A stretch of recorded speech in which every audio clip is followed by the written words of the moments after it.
Vamos a conversar con la vicepresidenta del PPD, Natalia Piergentili, que está con nosotros en el estudio. Natalia, ¿qué tal? Bienvenida, buenos días. Hola, muy buenos días. Al tiro siempre está el sinceramiento de esta situación, como lo he hecho con algunas otras figuras del mundo de la política. Natalia Piergentili es amiga personal de este conductor, por lo tanto, para que después alguien diga, oye, pero ¿no dijiste que Natalia era tu amiga? Bueno, sí, lo digo, por si acaso alguien tiene alguna duda. Pero igual me pregunta todo, lo cual está muy bien. Sí, obvio, Está obvio. bien, está bien. Y no será la excepción esta vez. Natalia, hubo acuerdo en el oficialismo, a diferencia de lo que pasó para la elección del Consejo Constitucional, ¿verdad? ¿Fue un error finalmente ese no acuerdo? ¿Cuánto resquebrajó? ¿Cuánto se reparó ahora? Y después hablamos de los problemas que tiene el acuerdo actual, digamos. Pero desde la perspectiva política, de la perspectiva de cero oficialismo, en el fondo, ¿cuánto costo se pagó porque no hubiera acuerdo y cuánto se reparó ahora con el acuerdo? A ver, yo te diría que quizás el costo mayor fue haber hecho una lectura quizás errada o anticiparnos a una lectura que era que el 62% que había votado rechazo claramente no era de derecha y podíamos en el fondo poder generar adhesión a un porcentaje de esa ciudadanía separándonos, digamos, electoralmente del Frente Amplio. Uh-huh. Yo creo que no fuimos capaces de entregar un relato que permitiera hacer esa diferenciación y creo que, y lo he conversado con algunos miembros de ese partido, que si no hubiésemos ido en dos listas, quizás esta lista unitaria no hubiera sido posible porque hubiéramos dejado muy fuera la democracia cristiana. Entonces, se pagaron costos sin duda. El no haber tenido consejero fue un costo.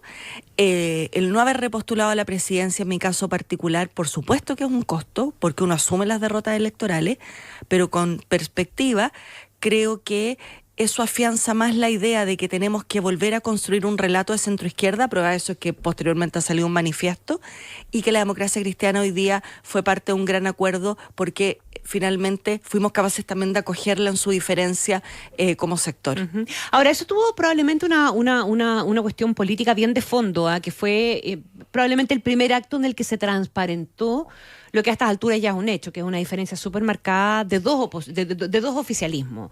El más vinculado a la socialdemocracia, a la exconcertación, a los gobiernos anteriores, ¿verdad? Incluyendo al de Michelle Bachelet. Pero incluso dudando un poquitito de eso porque hubo una participación del Partido Comunista y de algunos miembros del Frente Amplio durante esa gestión. ¿Cuánto sigue marcando eso también la performance de hoy día, no solamente con miras a las municipales, sino que también en relación a la participación en el gobierno? Mira, yo te diría que los ministros del socialismo democrático tienen un lugar preponderante en el gabinete. Uh-huh. Creo que va a ser difícil evaluar cuánto de eso tiene que ver con experiencia o cuánto de eso tiene que ver con un cambio en la hoja de ruta, porque después del 4 de septiembre yo creo que hubo un sismo que generó una serie de cambios bien importantes en lo que iba a ser la hoja de ruta del gobierno. Ahora, ¿dónde están las distinciones a mi juicio? Nosotros no fuimos parte de la creación de un proceso, como fue la concertación o como fue el propio Frente Amplio. Nosotros nos juntamos para acompañar un gobierno donde teníamos algunas cosas que nos parecían relevantes de nosotros también apoyar. Y en ese contexto hemos navegado, pero creo que no hemos tenido la oportunidad de conversar un proyecto de continuidad, si es que existe o no. Y creo que si no, eso no pasa, no es sostenible en el tiempo una alianza meramente electoral. O aquellos que, y en esto he escuchado mucha gente en mi sector que dice, bueno, que el éxito de esta nueva, digamos, lista en el tema municipal es porque a toda costa hay que impedir la llegada de la derecha o este retroceso de la derecha. Y yo creo que... ¿Con eso no alcanza? ¿Como argumento? Es que es un mal argumento. Es un mal argumento. Porque tú no puedes definir lo que tú eres en base a yo soy algo que quiere impedir esto otro.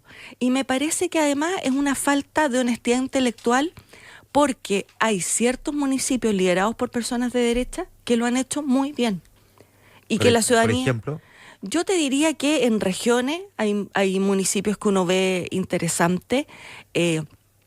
Yo te diría que la propia región metropolitana, más allá digamos, algunos conflictos que han tenido en la zona oriente o en el sector sur, o sea, yo te diría que finalmente tú no puedes decir yo tengo que bregar porque la derecha o una regresión conservadora venga. Eso es un argumento que a mí me parece que falta de respeto a una forma de ver la política y segundo, porque creo que ese argumento no te lleva a crear un proyecto de largo plazo. Natalia, esto por supuesto que es una cuestión de percepciones, ¿no? Porque uno podría poner argumentos objetivos sobre la mesa, pero podrían haber contrafactuales objetivos también que desacrediten lo que voy a plantear ahora. Pero como es un tema más bien de percepciones, este conductor muchas veces en el día, no en la semana, tiene la percepción de que parecieran haber más elementos que separan el Frente Amplio del socialismo democrático de lo que los unen. ¿Qué percepción tienes tú, Natalia Pergentili, respecto de este punto? Que parecieran que en la mirada global hay muchas cosas que los unen, pero en la bajada práctica de cómo implementarlo, en realidad, en estricto rigor, parecieran ser más las cosas que los distancian. No que los enemistan, pero sí que los distancian. A ver, yo creo que en la bajada práctica en los temas de seguridad hemos tenido encono, claramente. O sea, finalmente la aprobación de leyes de seguridad a propósito de lo que ustedes hablaban hace un ratito con la ministra del Interior se ha sustentado en la oposición y en el socialismo democrático.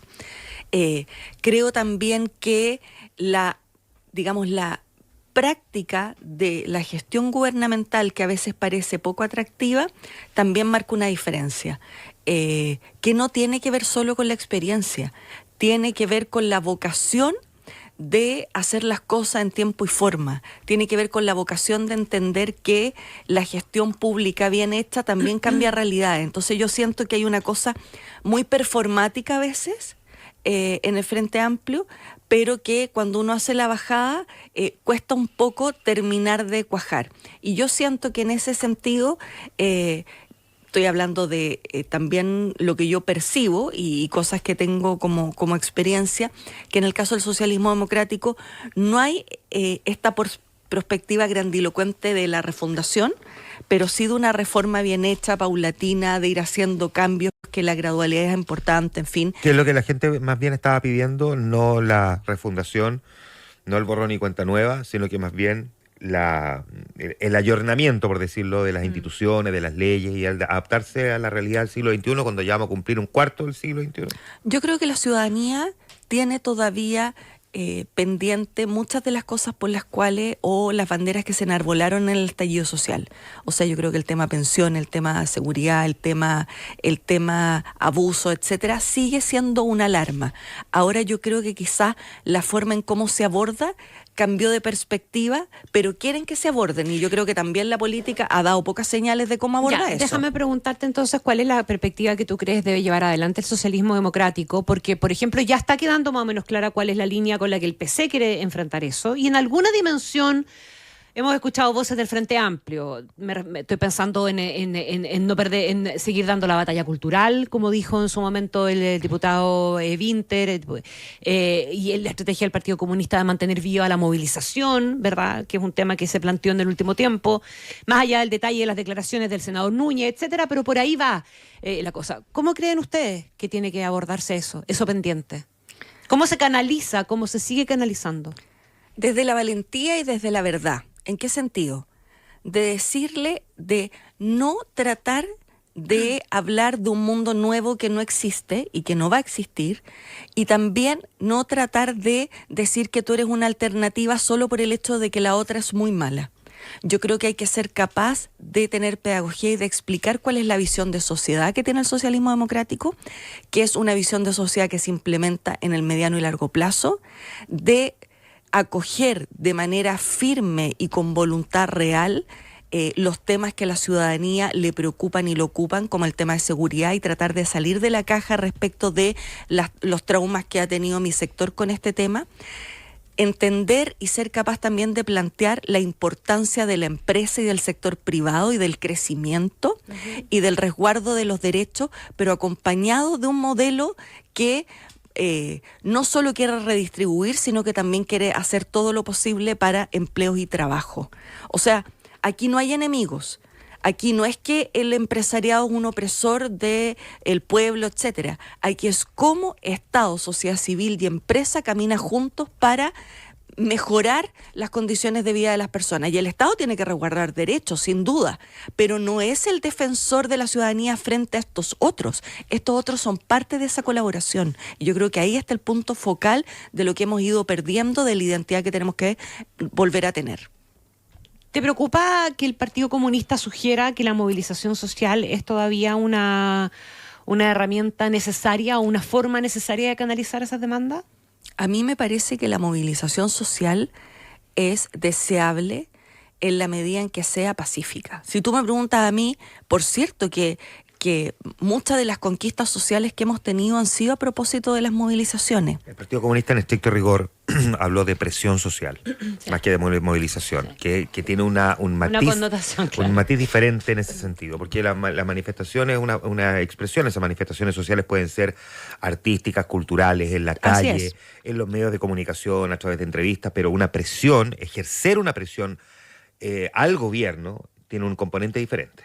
¿Sabes lo que pasa? Que yo soy una mujer respetuosa de la institucionalidad y de la democracia, aunque esa democracia, cuando los míos no son mayoría,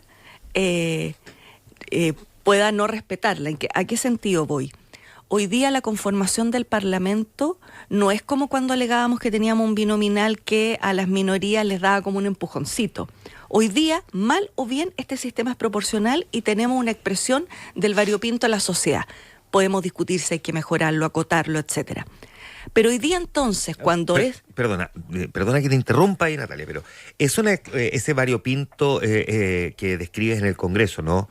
De una multiplicidad de partidos, de independientes, ¿es un reflejo de la sociedad o en estricto rigor es un reflejo de la falta de proyectos más bien colectivos de la política y más bien de personalismos políticos que quedan reflejados en eso? Porque no sé si tanto variopinto está representando a distintos puntos de la sociedad o se están representando a ellos mismos en el fondo. O sea, yo creo que como toda actividad humana hay que bregar por tener incentivos, y los incentivos de cómo quedó la reforma al sistema político hace poco factible el diálogo. Si tú me preguntas a mí, yo creo que hay que generar una reforma que permita la generación de bloques fuertes y dialogantes que lleguen a consenso en términos de grandes tareas. ¿Una mezcla entre el binominal y lo que tenemos ahora?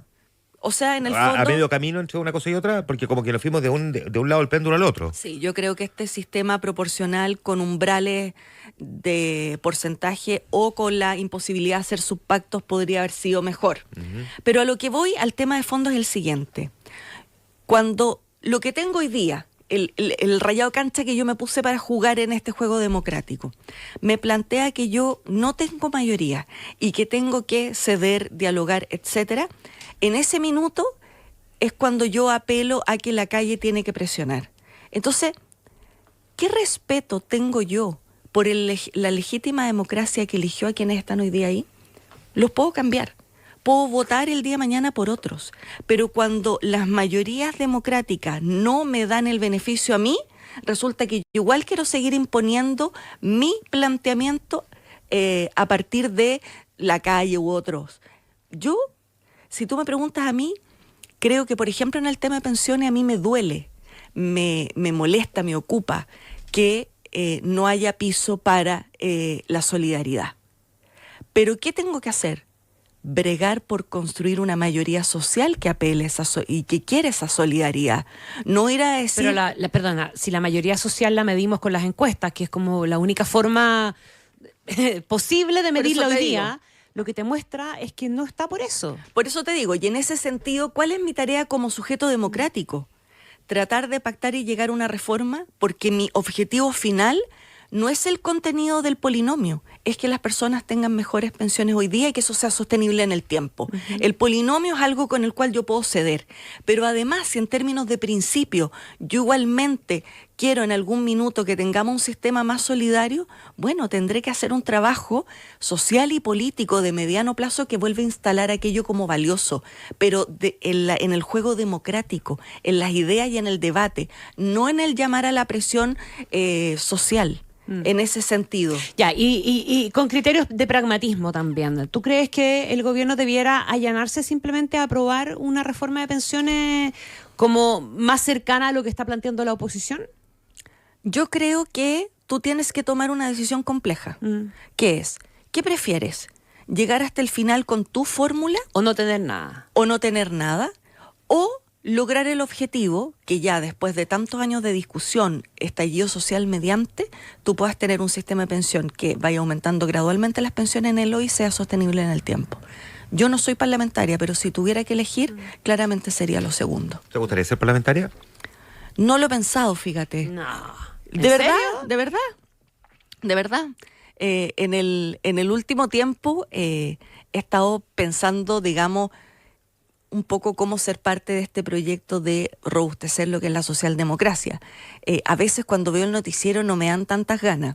Y después digo, bueno, uno a veces tiene que estar en los, uno tiene que estar en los lugares para tratar de hacer algo, pero no es algo que descarte. Pero ya, ¿cómo fortalecer la socialdemocracia? ¿Desde dónde podría Natalia Pergentili o siente que podría fortalecer la socialdemocracia? ¿Desde dónde hoy? Si no es, por ejemplo, siendo candidata al Parlamento, porque una cosa es que uno aspire a que si hay un nuevo gobierno de centro-izquierda lo convoquen al ministerio, pero podría ser que no lo convoquen. Entonces, ¿desde dónde cree que puede aportar? No, por eso te digo, creo que el Parlamento es un espacio sin duda muy interesante para aquello y por eso te digo, no es algo que yo diga quiero ser, pero no lo he descartado en términos desde dónde voy a ser parte de un proyecto colectivo. Pero no, ¿jamás pensó ser alcaldesa? No, jamás pensé ser ¿Por alcaldesa.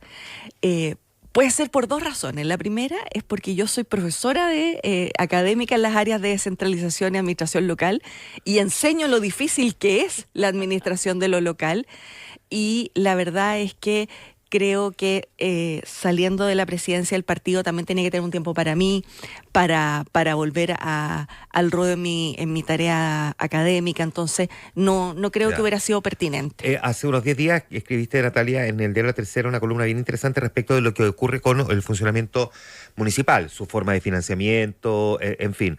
Y uno de los grandes problemas que hemos tenido es que los municipios nos han venido a revelar que son objeto hoy día de montones de investigaciones. O sea, habría prácticamente promedio 2 investigaciones por municipalidad respecto a la utilización de sus recursos. Y tenemos alcaldes que están formalizados, algunos que los van a formalizar.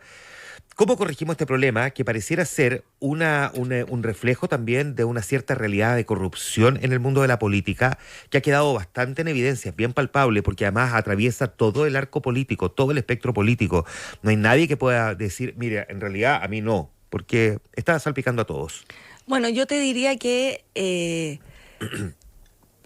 voy de nuevo con el tema de los incentivos. O sea, creo que es muy necesario una reforma a los municipios que por una parte sea capaz de entregar más recursos. Te va a parecer un doble sentido, pero y que tú puedas rendir los recursos de otra manera. ¿Por qué te lo digo? Porque muchos de los problemas que tienen los municipios, algunos se llevan la plata para la casa, estamos de acuerdo, pero hay otros, en su mayoría, que tienen malversación de fondos, que es que a mí me dieron plata para lente Y la usaste y compré pañales para los adultos mayores. Sí, que antes era, digamos, bien común y probablemente con menos fiscalización, Así pero en es. los 90 usaba la plata de la educación pública para pagar las cuentas de la luz atrasada. Así es. ¿Y cuál es el punto aquí? Y yo quiero ir al tema de fondo muy corto.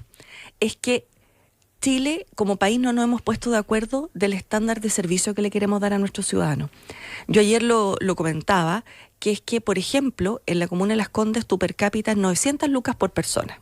Si tuvieras que sacar cuánto te cae por persona. En La Pintana son 140. Y aunque la alcaldesa de La Pintana sea seca, eficiente, etcétera, con 140.000 pesos no entrega salud, educación de calidad, áreas verdes, recreación, etcétera. Entonces, ese per cápita, desde el punto de vista del presupuesto municipal, ya está incorporando lo que el Fondo Común Municipal le entrega a la municipalidad. Ya tiene incorporado ese elemento. Así es. Perfecto. O sea, antes no se corrige con el Fondo Común. No, o sea, es menos sin el fondo. Entonces, ¿a qué es lo que voy? Pongámonos de acuerdo en qué servicios tiene que entregar un municipio y cuál es el estándar y cuál es la brecha que tiene ese estándar. Porque no puede ser que tenemos por una parte corrupción en algunos municipios, por otra parte que es las platas de una cosa se ocupan en otra, casi como malabarista para poder llegar a fin de mes. Y tampoco puede ser posible, ni ético, ni justo que el estándar de vía en una comuna sea el de un país europeo y a 12 kilómetros en la misma ciudad el estándar de una comuna en la entrega de servicios, estoy diciendo, sea como un país africano. Entonces, ¿queremos corregir eso? La base desde donde la ciudadanía percibe la desigualdad es en el municipio y hay que abordar ese tema desde la transparencia, pero desde sincerar los problemas que tenemos y la falta de recursos que existe. Tengo una última pregunta de muchas otras, pero por el tiempo no alcanzamos a más. La reforma al sistema político es una cuestión que quedó instalada como una necesidad evidente. Digamos, se instaló la discusión después de la votación del plebiscito en diciembre. Y ahora, después de la elección de la Cámara de Diputados, vuelve, de la mesa directiva de la Cámara de Diputados, vuelve con mucha fuerza. De verdad, con la mano en el corazón, ¿estamos fantaseando pensando que eventualmente hay piso o hay agua en la piscina para pensar en que podemos tener una reforma al menos en 3 cuestiones clave por parte de los incumbentes, además, ¿verdad? Porque esta reforma tiene que hacerse en el Congreso. Yo creo que el nivel digamos, no de debacle, pero de falta de empatía de la ciudadanía con lo que hace la política, porque cada día es más denostada, ha remecido a los actores públicos. O sea, yo creo que aquí hay un tema corporativo. O hacemos algo o en el corto plazo esto se va a ir al carajo. Y creo que eso es un buen incentivo a la hora de buscar la manera de tener una reforma al sistema político que permita, ojalá, que los partidos tengan mejores candidatos, que haya un incentivo al diálogo y que tengamos un incentivo a la colaboración más que a estas pymes y a estos voceros delirantes de repente que uno ve en el Parlamento. Natalia Piergentili, vicepresidenta del PPD, conversando esta mañana con nosotros. Natalia, como siempre, un gusto poder verte. Muchas gracias, igualmente. Gracias, Natalia. Esta y otras conversaciones con los protagonistas de la noticia las encuentras en infinita.cl.